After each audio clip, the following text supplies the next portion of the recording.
Okay, so I'm here with Edmund. Edmund, that is a fantastic shirt. I want to give a shout out to Tiffany and RJ and everybody in the Books of Horror family. So he's representing today. Would you introduce yourself to our guests? Yes, my name is Edmund Stone, and I'm a horror author. And as my bio says, part-time boat captain, which I do a little bit of both. I live right here on the Ohio River, so I've got plenty of water in my backyard to play around in. Um, Nice. I have currently, I always have to count them up, but five published novels. No, sorry, I'll get that wrong. Four published novels and three short story collections. Because Within is a short story collection. So, Mhm. and I have today, right now I have Tent Revival on the. That's my first. That was my first novel ever, and it's on the Brawl intention list for books of Nice. horror. Awesome. um, So is this your first yeah, time I on the have. intention list? Yes, it is. Okay. Didn't interrupt. Go ahead. Well, thank you. I remember last year checking out all the the back and forth and the excitement and everything. And thought, oh, I'd love to be a part of that. So I've Did really been you, that out there. yeah, I'm did you do your smack talk video yet, or you working on working on it. I had that? a conversation and I did the everybody's kind of doing these top 10 wish list kind of things or that type of thing, and Yeah. I had a little bit of smack talk with Mike Salt, so who knows? There could be one coming. Awesome, awesome. Maybe you could slide in a little bit of the movie Salt because that was kind of ooh. Yeah, I don't know if you've seen it, but there was a couple parts in there that might work in that I did. smack talking. Just a little advice. Just a little advice. No offense, Mike Salt. You're a part-time boat captain. Tell me a little bit about that because I feel like fishermen sometimes have the best stories. So you've got to have some kind of, I don't know, you've got to have some kind of DNA in you that says, I need the salt of the air and I also need to have storytelling abilities. So tell me a little bit about that. Well, yeah, I have a lot of fish stories, especially and mostly the ones that got away because I really am not a very good fisherman. I'm a recreational boater, but I do like to catch fish. So Mm. occasionally, got some pretty decent sized ones out here. Not far from here, probably. I'm pointing this way because the river's right out there. But Uh-huh. in that direction, just a few feet from where I live, there was a 77-pound catfish caught, and Oh, wow. it was so big that the guy put his hand, and he's a big guy too. He put his hand all the way up to his elbow inside its mouth. That's how big that fish was. Wow. Yeah, it Wow. was Those things enormous. are powerful too. Like they suck up Hard. down into the mud with them, I think. I've caught small ones that will, oh my gosh, they'll just fight Yeah. like I they mean, have that's like barbs. sticking your mouth in a pit bull, literally. Yeah, It's like, basically. and then trying to fight that thing out of the water. That's crazy. So do you do like night boating and kind of tell some ghost stories? Like, I have done that, and well, what's interesting is when you're out there at night and it's really quiet, and then my wife usually goes with me. We just hang out there and watch the stars for a little while until we come in. uh, He's sitting there, and all of a sudden you'll hear waves behind you, and you're like, "What in the world?" And you turn around, oh, and there's a boat, and I mean, like these barges, they're enormous. They come right up on holy top. cow. You don't even see them until they're like just a couple feet from you, maybe 5 feet at the. It looks like they're right on top of you, but it's probably about five, Yeah, 6. But it's a little intimidating when you see like that coming up on you really quick. I You bet. Yeah. like loud splashes, like really big noises and stuff. And I always like to think it's just some kind of a vicious mermaid or something coming after me, but it's probably just one of those catfish I'm seeing. As long as it's not an alligator, I'm good. I'm good. I'm Yeah. good. Oh yeah, alligator. Now I have seen what they call alligator gar, which have these big teeth about that long. But other than that, I haven't seen anything like an alligator floating around. That's I don't probably a think. good thing. Yeah, I don't think they would Yeah. live long. Water. It's kind of it's too cold. So tell me a little bit about your most recent book and what inspired you to write that. And we get asked those questions all the time, but they really do love to hear what inspired this current story that you're writing. Now you're talking about the one Punish, right? The one that was off within, or are you Um, talking about I'm talking about the one you're working on right now. what I'm working on right now? Delilah. What are you working on right now? So, Okay. are you working on anything right now? If not, that's okay. We can go to the one right before that. But Oh no. I figure we're always working on something, right? So I want to know what you're working on right now, if you can, and then tell me a little bit about what inspired that. Okay. I mean, last year I wrote Within, a three-part horror. All three stories, the what inspired that one, they were all three about women and women who are in bad situations and they become empowered to overcome their adversaries and overcome their situation. Mhm. Mental health themes floating around in there, things like that. What initially inspired that book was the very first story. I'd written a short story a long time ago and put it out there, but it wasn't really, it was kind of, it was very amateurish and also before I was really a better writer, I thought. But anyway, Mhm. it that went out and I took it, pulled it off, and said I always wanted to redo it and make it better. So I did. I made Yeah. it has a great twist at the end and all kinds of cool stuff. It's your kind of your slasher, hacker, hatchet wielding kind of thing. um, but that one, when I pulled that up, I thought, it needs more. I need another Mhm. one. I had a short story, Hurt, that I'd sent out to a publication that got turned down. I wasn't real sure until I looked at it, but I realized what the problem was with it. It was just too restricted on word count. It was like Mhm. I think it was like 5,000 words. I expanded it to like almost 30,000, I think 25, 30,000 words. So it definitely needed that. Right. Yeah, and it turned out to be a really good. It turned out to be one of my best characters. Harper Lansing is the Mhm. witch, and her powers are she can, like, any kind of punishment, a cut, a wound, a bullet, anything. She can turn that around and put it and transfer it on the other person that Oh, tries to harm. okay.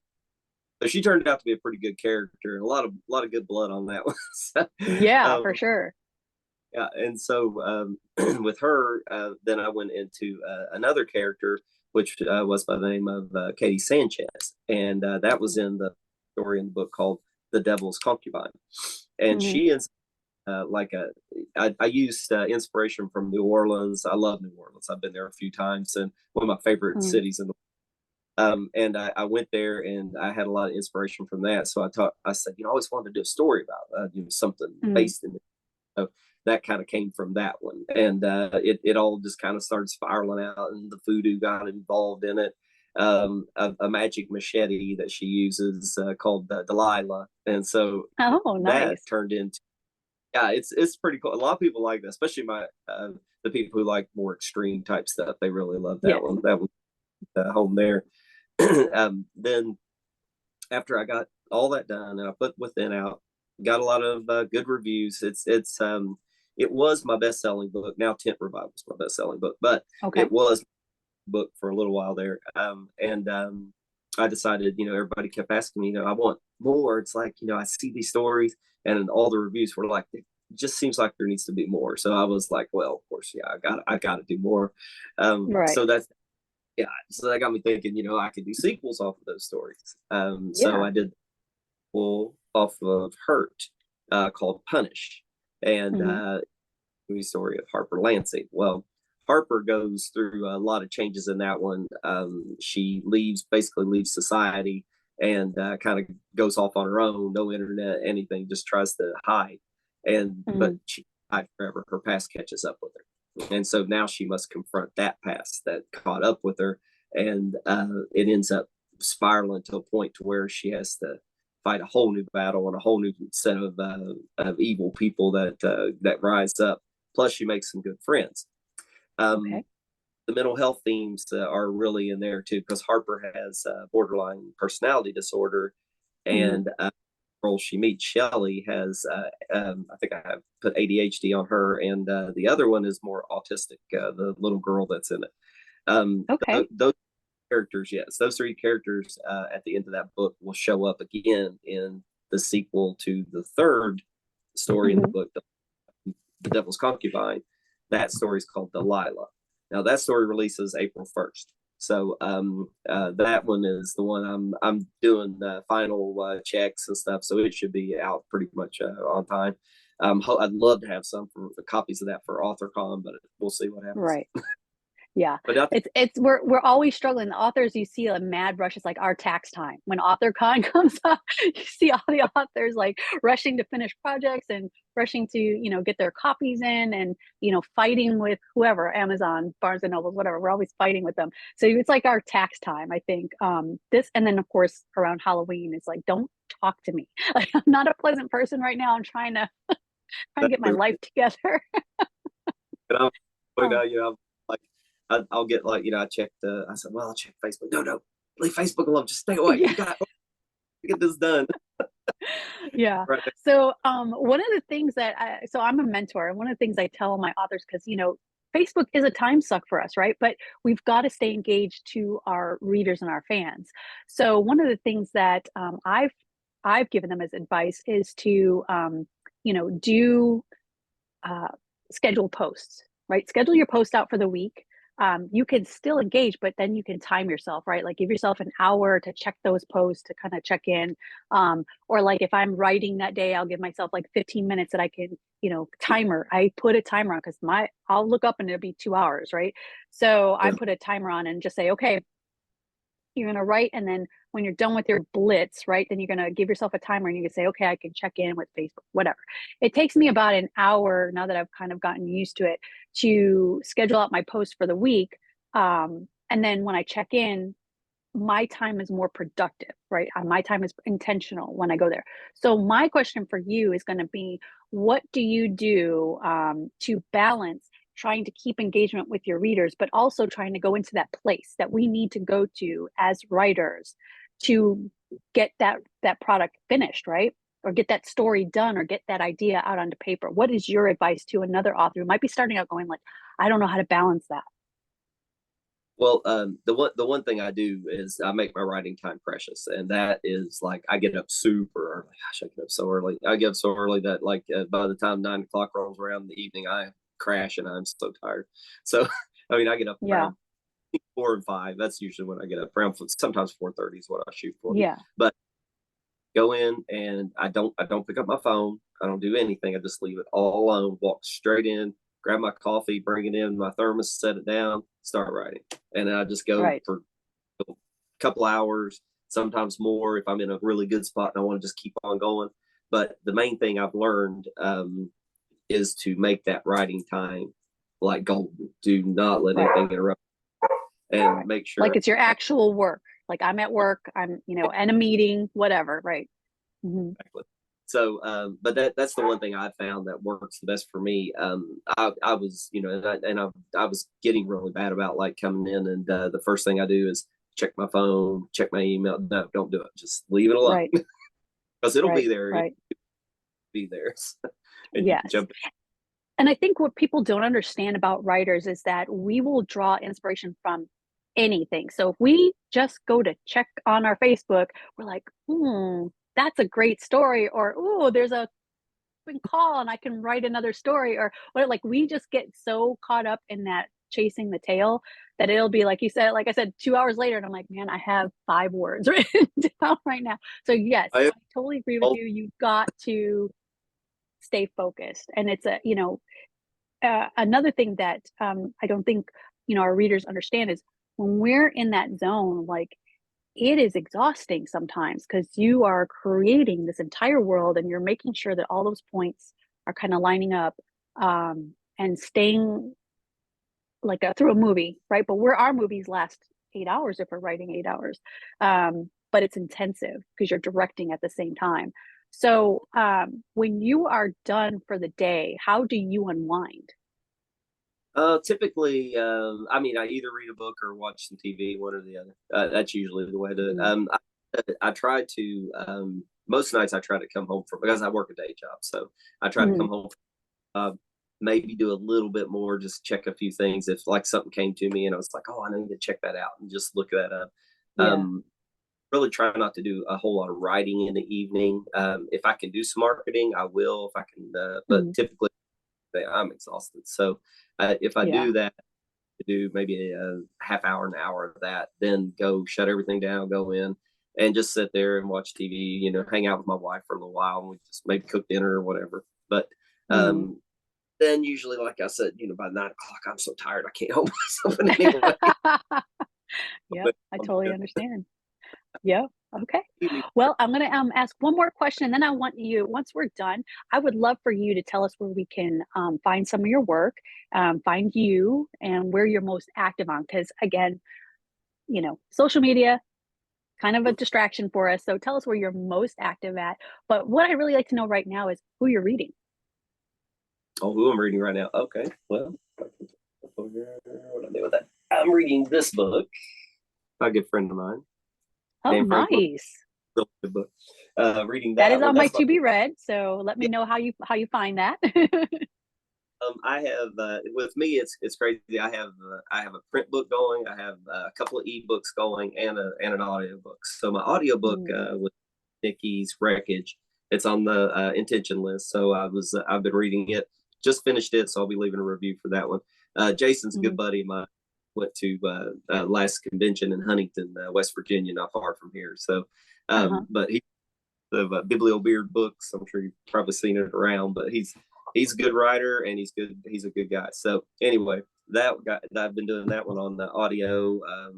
Just finished Gage Greenwood's new book, uh, Yes. Block, On a Clear Day You See Block Island. Just finished that one. Yes.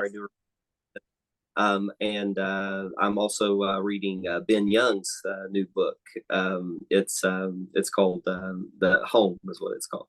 So I'm reading it too, and that's an arc read. Also, he's invited or asked me if I would do the introduction to the book. Nice. Absolutely, I said Yeah. yeah. No. He also did It's an such an introduction. honor. Yeah. It is. It is a huge honor. But he also did an introduction for me on Punish, so it's in there. So, Awesome. Yeah, it's Ben's good great. to I love being able to, like, return the favor for, our Oh, community because it's such a hard community to kind of, like, just get traction in, and, when you find good people, you kinda stick with them, right? So, that's awesome. Alright, so go ahead and show us your covers. I'd like to see what you got for us today, and then just go ahead and tell us where we can find you, and sure. we'll wrap up for today. This is the one that's on the intention list. Tent Revival. Nice. Mhm. Um, this is the sequel, or the second book in the series, I should say, the one, Beautiful. and this is the third book in the series, Lost Hope. Very nice. Those, And do you have the same, book cover artist for each one? no, this one here was done by a group called MIBL Art, I think is what they're called. That one was, Uh-huh. and who were the same artists. They were done by Francois Valancourt originally, He's and awesome. Yes. is. And then I changed up the colors a little bit. I asked him if it's okay if Yeah. I change the color match a little more with this one, and he said, "Yeah, Right. that's fine." But Ruth Anna Evans, she does cover art and stuff. She did the touch Yes. ups for me. And Yes. I also, know Ruth Ann. She's awesome too. you know, I was gonna say because they look so cohesive. Like that was pretty good. Pretty good. originally we did more of like a blue background like this right here, Hmm. and there, Yeah. and There you go. I was gonna say. and that was fine. I mean, these two actually looked like they were books unto themselves. And Right. but what was I kept noticing that this book got where it has more of a gray and red. It wasn't linking up to the fact that it was a series. Yes. So Yeah. Carver Pike, he recommended that I get them all the same color. It make it look Right. better, So that's what I did. And but that I think they It turned looks out. good. Mhm. They look And very nice. oh, thank you, thank you. Speaking of that, this is within. That's Oh, the one nice. here. This one was a cover artist. Her name is Maisley Stokely, but I don't think she's doing it anymore. I think she's kind of gotten out of it. But I thought she Oh, did. I don't know why she that's a quit. that's a great art illustration. Yeah, I was gonna say that's pretty good. And I'm going with the same theme. I went with the same theme on the like people on this one. There's a person on this one. This is Punish, and that one was done by Ruth Nice. Anna. Very nice. And then within or Delilah, I'd have to pull up the ebook cover because it is it's not out Just an yet. So ebook. Yeah. pre-order. Okay.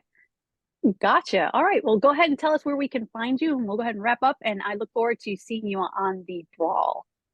Alrighty. You can find me at all pretty much all my stuff is at edmundstoneauthor.com. You can find my newsletter there to get a free story connected to Tent Revival called Rebecca and Sage, a Tent Revival prequel. That's where you sign up for my newsletter. You can there's a store link on there. I have a store. It's edmundstoneauthor.bigcartel.com, and then you can find all my signed books there. Currently, I think I have Tent Revival, Punish and Within, but I'm out of the other two. I'm getting stock built back up for those. But Okay. yeah, and I was going to tell you if you order Tent Revival now, it's on sale for $10, and you get in the U.S. Only, but you get these little pretty cards with it. Oh, nice. Oh, I love swag. Okay. Yes, show it all. So Those anyway, are beautiful.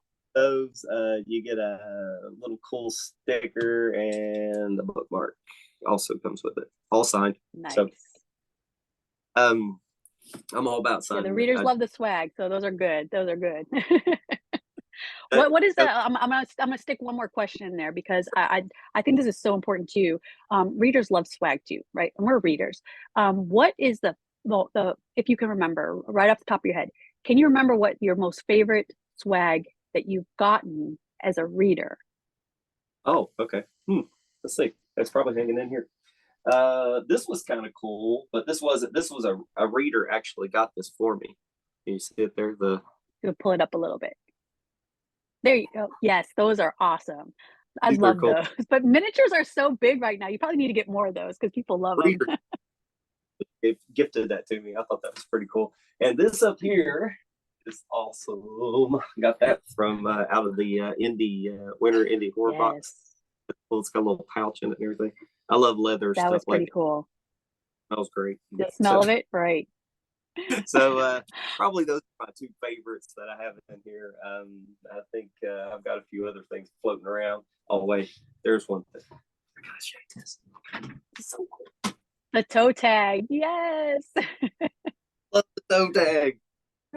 Whose was your sign by? I think it's Keelan Patrick Burke. I think it's who signed up. Yes, that's awesome. That's awesome. Kaylin's awesome. Yeah, Kaylee. Anyway, but yeah, we're probably both pronouncing it wrong. We probably. I don't have the right accent. Okay. All right. So, is there any place else that you wanted to, or anything else you wanted to tell us before we go ahead and wrap it up? I mean, all my books are on Amazon. Tent Revival here is on sale for 99 cents on Amazon, and it will be all the way through till the intention, till the drawing, to all that, because I want everybody to read this book. Yes. I absolutely love it. There is one other thing I did want to say. Sure. This year, coming up in the summer, I'm going to have a spinoff to this book. Oh, okay. Had originally planned to only have Tent Revival and the whole Rebecca Mythos series, and that was where I was going to end it. But the more interest that Tent Revival is getting now, I mean, everybody's reading it and loving it. They're asking a lot of things about it. Then it got me thinking, I could do a spinoff of that one, kind of like a prequel. It's based on there's an abandoned mine in the story, and what I want to do with the story that's coming is I want it to be in the past when the mine was operational and everything was starting to, and that's where I'm going with that one. That's pretty, that sounds like it's a great spin-off to that, because people love backstory and they kind of live in our own brain rent free, right? So we know everything that's going on. We know why it happened, but when the reader starts to get a little bit more involved. So here's the trick, guys, readers, this is for you. You need to make sure that Edmund knows that you want to hear more about this so that you can get him more motivated to write this book, right? So if you have read the Tent Revival, I want you to go ahead and email or hit him up on social media and let him know you've read it, and yes, you want the spin-off, right? Please, All right. Well, you'll find me on especially like Facebook. I'm always plugging mhm. around books for my own site. I have my own group called Rebecca's Army, so you could check that out too. Okay. So lots of stuff going on there. Awesome. Okay, cool. Well, everybody, this is Edmund Stone. Thank you so much for spending time with me today. I look forward to reading your book. Good luck in the brawl, and we will talk to you again soon, okay? Thank you. It's good talking to you. You're welcome. You too. All right. All right. Go ahead.